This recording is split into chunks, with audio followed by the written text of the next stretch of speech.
Assalamualaikum warahmatullahi wabarakatuh. Perkenalkan, kami dari kelompok 7 akan mempresentasikan masa kepemimpinan Presiden Soeharto. Perkenalkan, nama saya Najmi Nawar. Perkenalkan, nama saya Wapa Maharani. Perkenalkan, nama saya Salma Rahayu. Perkenalkan, nama saya Muhammad Fauzan. Perkenalkan, nama saya Dita Novelasti Ayugrahani. Latar belakang masa Orde Baru. Lahirnya Orde Baru dilatar belakangi oleh pergolakan politik di Indonesia yang terjadi pada pertengahan 1960-an. Bahkan pada masa itu disebut sebagai salah satu periode paling penuh gejolak dalam sejarah modern Indonesia. Penyerahan mandat kekuasaan lewat Super Semar dilatar belakangi dengan guncangan pasca G30S pada 1 Oktober 1965.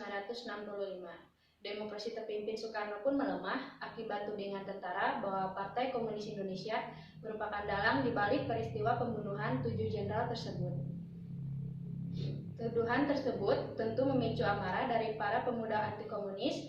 Akhir Oktober 1965, para mahasiswa membentuk Kesatuan Aksi Mahasiswa Indonesia atau KAMI dengan dilindungi oleh para tentara. Kelompok ini dibuat untuk memprotes Soekarno yang enggan bertindak apa-apa terkait G30S. Selain itu, rakyat juga melakukan unjuk rasa soal buruknya perekonomian di bawah kepemimpinan Soekarno.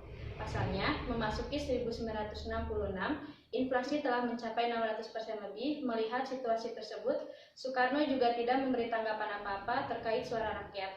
3 tuntutan rakyat, posisi Presiden Soekarno semakin terdesak saat kami memelopori diserukannya 3 tuntutan rakyat, Trituran, pada 12 Januari 1966, yang isinya pembubaran PKI beserta ormas-ormasnya, perombakan kabinet Dwi Kora, turunkan harga pangan, aksi kami diikuti oleh kesatuan-kesatuan aksi lainnya, hingga puncak demonstrasi pada 11 Maret 1966, di mana para mahasiswa menggencarkan demonstrasi di depan Istana Negara. Melihat kondisi yang semakin genting, Legend Soeharto meminta agar Soekarno memberikan surat perintah untuk mengatasi konflik tersebut jika ia diberi kepercayaan. Permintaan ini segera ditanggapi dan pada 11 Maret 1966 di Istana Bogor, Presiden Soekarno menandatangani surat perintah untuk mengatasi keadaan. Surat itu disebut Surat Perintah 11 Maret atau Super Semar, yang berisi instruksi agar Soeharto sebagai Menteri Panglima Angkatan Darat untuk mengambil tindakan dalam rangka menjamin keamanan, ketenangan, dan stabilitas pemerintah demi keutuhan bangsa dan negara. Super Semar secara praktis memperlemah posisi Presiden Soekarno karena pemerintahan dijalankan oleh Soeharto. Selanjutnya, lewat sidang MPRS, Soeharto resmi menjabat sebagai Presiden RI kedua pada 27 Maret 1968. Dengan demikian, terbitnya Super Semar menjadi faktor kuat bagi Soeharto untuk membangun rezim Orde Baru yang bertahan hingga 1998. Biografi Soeharto. Soeharto adalah Presiden kedua Republik Indonesia. Beliau lahir di Kemusuk, Yogyakarta, tanggal 8 Juni 1921. Tanggal 1 Oktober 1965 meletus G30 SPKI, Soeharto mengambil alih pimpinan Angkatan Darat. Selain dikukuhkan sebagai Pangkat Jenderal, Soeharto ditunjuk sebagai Pangkop Kamtib oleh Presiden Soekarno bulan Maret 1966. Jenderal Soeharto menerima surat pemerintahan 11 Maret dan Presiden Soeharto. Tugasnya mengembalikan keamanan dan ketertiban serta mengamankan ajaran-ajaran pemerintahan besar revolusi Bung Karno karena situasi politik yang memburuk setelah meletusnya G30 SPKI. Soeharto wafat pada pukul 13.10 WIB Minggu 27 Januari 2008. Jenderal besar yang oleh MPR dianugerahi penghormatan sebagai Bapak Pembangunan Nasional. Meninggal dalam usia 87 tahun setelah dirawat selama 24 hari sejak 4 sampai 27 Januari 2008 di Rumah Sakit Pusat Pertamina Jakarta. Keadaan pemerintahan Orde Baru dalam segala aspek, pertahanan dan keamanan. Pada pemerintahan Presiden Soeharto, pemerintahan yang diktator tetapi aman dan damai, terdapat dui fungsi ABRI. Dalam hal ini memanggulkan ABRI dengan rakyat dan mantapnya dui fungsi ABRI merupakan salah satu kunci keberhasilan pembangunan selama PJP 1 sampai pertengahan pelaksanaan Repelita 6 sekarang ini. Pembangunan pertahanan keamanan terus dilakukan sesuai dengan SIS Hankamrata dan dengan terus memperkuat kemampuan ABRI dalam melaksanakan kedua fungsinya. 2. Aspek sosial.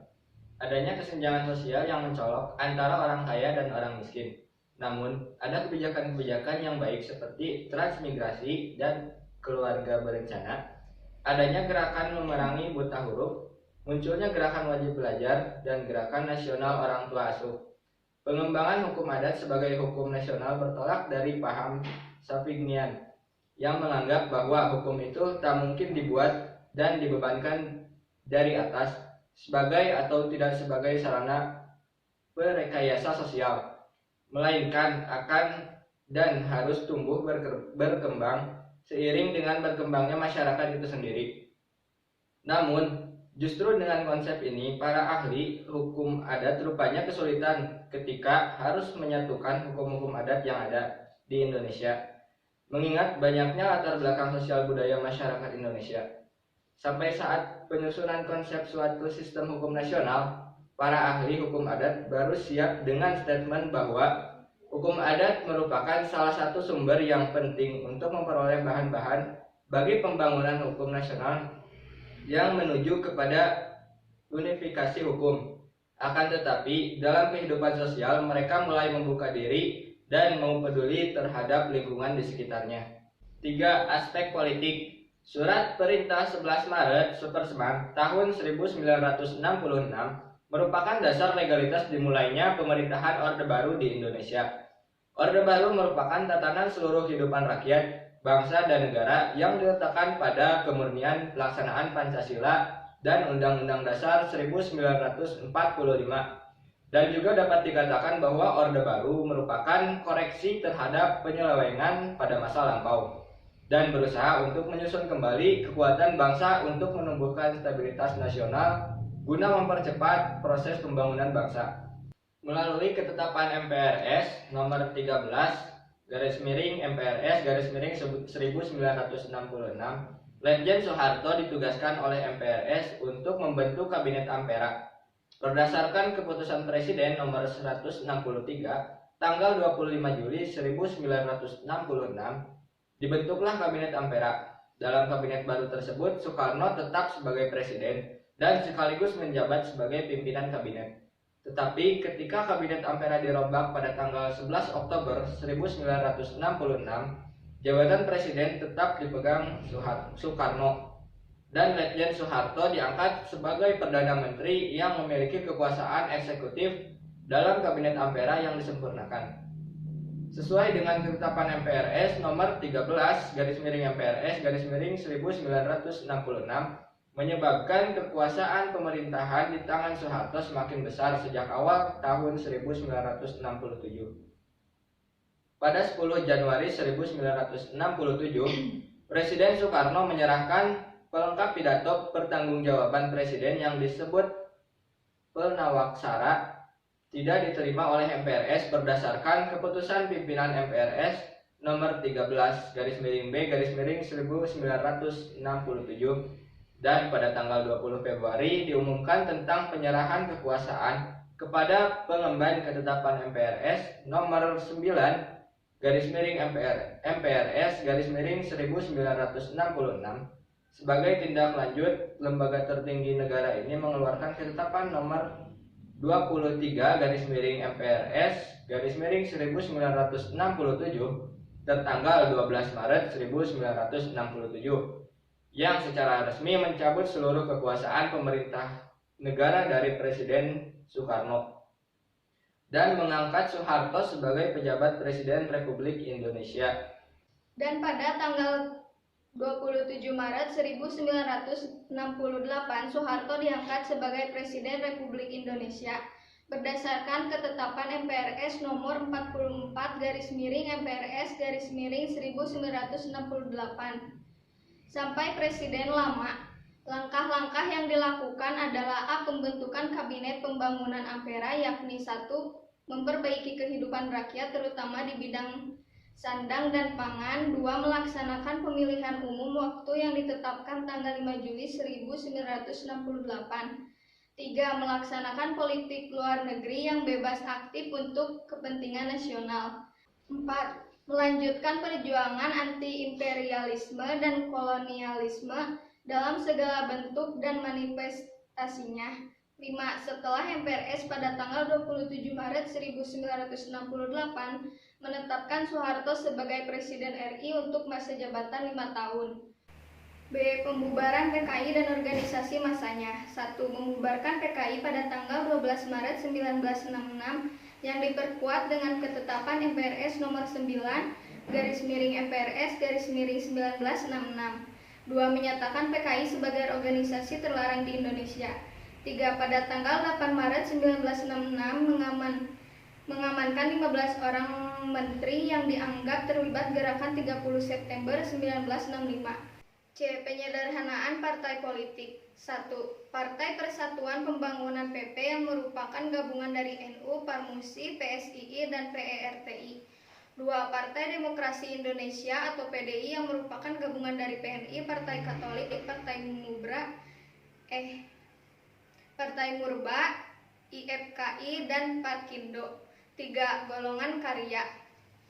D. Pemilihan umum. Selama masa Orde Baru, pemerintah berhasil melaksanakan 6 kali pemilihan umum, yaitu tahun 1971, 1977, 1985, 1987, 1992, dan 1997. Dalam pemilu yang diselenggarakan selama masa pemerintahan Orde Baru, Golkar selalu memperoleh mayoritas suara dan memenangkan pemilu. Peran ganda atau dui fungsi ABRI untuk menciptakan stabilitas politik, pemerintah Orde Baru memberikan peran ganda kepada ABRI, yaitu peran hankam dan sosial. Peran ganda ABRI ini kemudian terkenal dengan sebutan dui fungsi ABRI. Timbulnya pemberian peran ganda pada ABRI karena adanya pemikiran bahwa TNI adalah tentara pejuang dan pejuang tentara. Pedoman Penghayatan dan Pengamalan Pancasila atau P4. Pada tanggal 12 April 1976, Presiden Soeharto mengemukakan gagasan mengenai pedoman untuk menghayati dan mengamalkan Pancasila, yang terkenal dengan nama Eka Prasetya Pancakarsa atau Pedoman Penghayatan dan Pengamalan Pancasila atau P4. G. Penataan politik luar negeri. 1. Kembalinya menjadi anggota PBB. 2. Normalisasi hubungan dengan negara lain. 3. Pembekuan hubungan dengan RRC. 4. Ekonomi. Banyak tindak korupsi pada masa-masa ini, namun pertumbuhan ekonomi timbul dan berkembang sangat pesat dan adanya perbaikan ekonomi dan pembangunan. Pada masa pemerintahan Soeharto ini terjadi swasembada pangan di mana harga sembako tergolong relatif murah. A. Stabilitas dan rehabilitas ekonomi. Untuk mengatasi keadaan ekonomi yang kacau sebagai peninggalan pemerintah Orde Lama, pemerintah Orde Baru melakukan langkah-langkah. 1. Memperbaharui kebijakan ekonomi, keuangan, dan pembangunan. 2. MPRS mengeluarkan garis program pembangunan yakni program penyelamatan, program stabilitas, dan rehabilitas. Hakikat dari kebijakan ini adalah pembinaan sistem ekonomi berencana yang menjamin berlangsungnya demokrasi ekonomi ke arah terwujudnya masyarakat adil dan makmur berdasarkan Pancasila. Langkah-langkah yang diambil Kabinet Ampera yang mengacu pada ketetapan MPRS tersebut adalah 1. Mendobraknya kemacetan ekonomi dan memperbaiki sektor-sektor yang menyebabkan kemacetan. Adapun yang menyebabkan terjadinya kemacetan ekonomi tersebut adalah A. Rendahnya penerimaan negara, B. Tinggi dan tidak efisiennya pengeluaran negara, C. Terlalu banyak dan tidak efisiennya ekspansi kredit bank, D. Terlalu banyak tunggakan hutang di luar negeri, E. Penggunaan devisa bagi impor yang kurang berorientasi pada kebutuhan prasarana, 2. Debirokrasi untuk memperlancar kegiatan perekonomian. 3. Berorientasi pada kepentingan produsen kecil. Untuk melaksanakan langkah-langkah penyelamatan tersebut, maka pemerintah Orde Baru menempuh cara-cara. 1. Mengadakan operasi pajak. 2. Melaksanakan sistem pemungutan pajak baru baik bagi pendapatan perorangan maupun kekayaan. 3. Menghemat pengeluaran pemerintah. 4. Membatasi kredit bank dan menghapus kredit impor. B. Kerjasama luar negeri. 1. Pertemuan Tokyo. Selain mewariskan keadaan ekonomi yang sangat parah, pemerintahan Orde Lama juga mewariskan utang luar negeri yang sangat besar, yakni mencapai 2,2 sampai 2,7 miliar. Sehingga pemerintah Orde Baru meminta negara-negara kreditor untuk dapat menunda pembayaran kembali utang Indonesia. Hal ini mendapat tanggapan baik dari negara-negara kreditor. Perundingan dilanjutkan di Paris, Prancis, dan dicapai kesepakatan sebagai berikut. Pembayaran hutang pokok dilaksanakan selama 30 tahun dari tahun 1970 sampai dengan 1999. A. Pembayaran dilaksanakan secara angsuran. B. Selama waktu pengangsuran tidak dikenakan bunga. C. Pembayaran hutang dilaksanakan atas dasar prinsip non-diskriminatif baik terhadap negara kreditor maupun terhadap sifat atau tujuan kredit. 2. Pertemuan Amsterdam. Pada tanggal 23-24 Februari 1967 diadakan perundingan di Amsterdam. Belanda yang bertujuan membicarakan kebutuhan Indonesia akan bantuan luar negeri serta kemungkinan pemberian bantuan dengan syarat lunas, yang selanjutnya dikenal dengan IGGI, Pelaksanaan Pembangunan Nasional.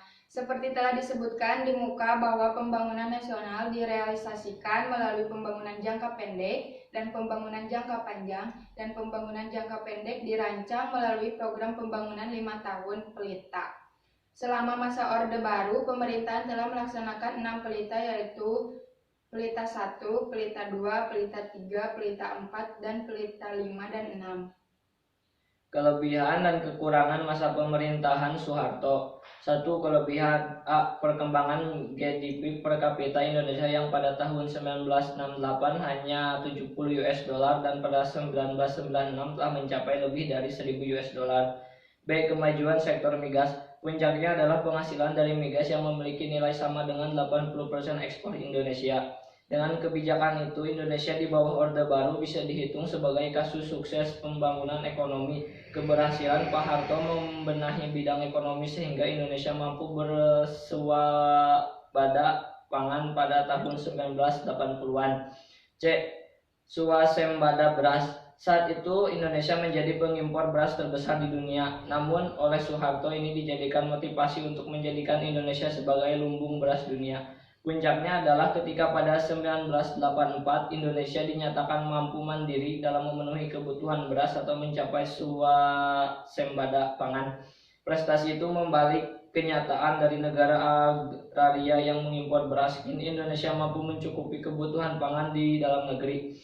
E. Sukses program KB. F. Sukses memerangi buta huruf. G. Sukses swasembada pangan. H. Pengangguran minimum. I. Sukses repelita atau rencana pembangunan 5 tahun. J. Sukses gerakan wajib belajar. K. Sukses gerakan nasional orang tua asuh. L. Sukses keamanan dalam negeri. 2. Kekurangan. A. Politik. B. Eksploitasi sumber daya. C. Diskriminasi terhadap warga Tionghoa. D. Perpecahan bangsa. E. Semaraknya korupsi, kolusi, dan nepotisme. F. Berubahnya kesenjangan sosial. G. Kritik dibungkam dan oposisi diharamkan. Kebebasan pers sangat terbatas. H. Tidak ada rencana penurunan kekuasaan ke pemerintah atau presiden selanjutnya. Selanjutnya, kesimpulan. Soeharto adalah Presiden kedua Republik Indonesia. Beliau lahir di Kemusuk, Yogyakarta tanggal 8 Juni 1921. Bapaknya bernama Kertosudiro, seorang petani yang juga sebagai pembantu lurah dalam pengairan sawah desa, sedangkan ibunya bernama Sukirah. Soeharto menikah dengan Siti Hartinah, seorang anak pegawai Mangkunegara. Soeharto menjabat sebagai Presiden Republik Indonesia selama 32 tahun lamanya, yaitu dari 12 Maret 1967 sampai 21 Mei 1998. H.M. Soeharto wafat pada pukul 1 waktu Indonesia Barat, Minggu 27 Januari 2008. Jenderal besar yang oleh MPR dianugerahi penghormatan sebagai Bapak Pembangunan Nasional itu meninggal dalam usia 87 tahun. Adapun kelebihan masa pemerintahan Soeharto, harga-harga kebutuhan pokok yang murah, pertumbuhan ekonomi yang stabil dengan menjadi negara swasembada beras dan turut mensejahterakan petani. Pembangunan di masa Presiden Soeharto dianggap paling maju melalui Repelita 1 sampai Repelita 6. keamanan dan kestabilan negara yang terjamin, serta menciptakan kesadaran nasionalisme yang tinggi. Kesehatan, upaya meningkatkan kualitas bayi dan masa depan generasi ini dilakukan melalui program kesehatan di Posyandu dan KB. Pendidikan telah sukses memerangi buta huruf, sukses gerakan wajib belajar, sedangkan untuk kekurangan 18 waktu itu sendiri yaitu eksploitasi sumber daya, diskriminasi terhadap warga Tionghoa, perpecahan bangsa, semaraknya korupsi, kolusi, nepotisme, bertambahnya kesenjangan sosial yang tidak merata bagi si kaya dan si miskin. Kritik dibungkam dan oposisi diharamkan. Kebebasan pers sangat terbatas, diwarnai oleh banyak koran dan majalah yang dibreidel menggunakan kekerasan untuk menciptakan keamanan, antara lain dengan program penembakan misterius atau Petrus. Tidak ada rencana sukses atau penurunan kekuasaan kepemerintahan atau presiden selanjutnya. Sekian dari kami, mohon maaf jika banyak kesalahan. Terima kasih. Wassalamualaikum warahmatullahi wabarakatuh.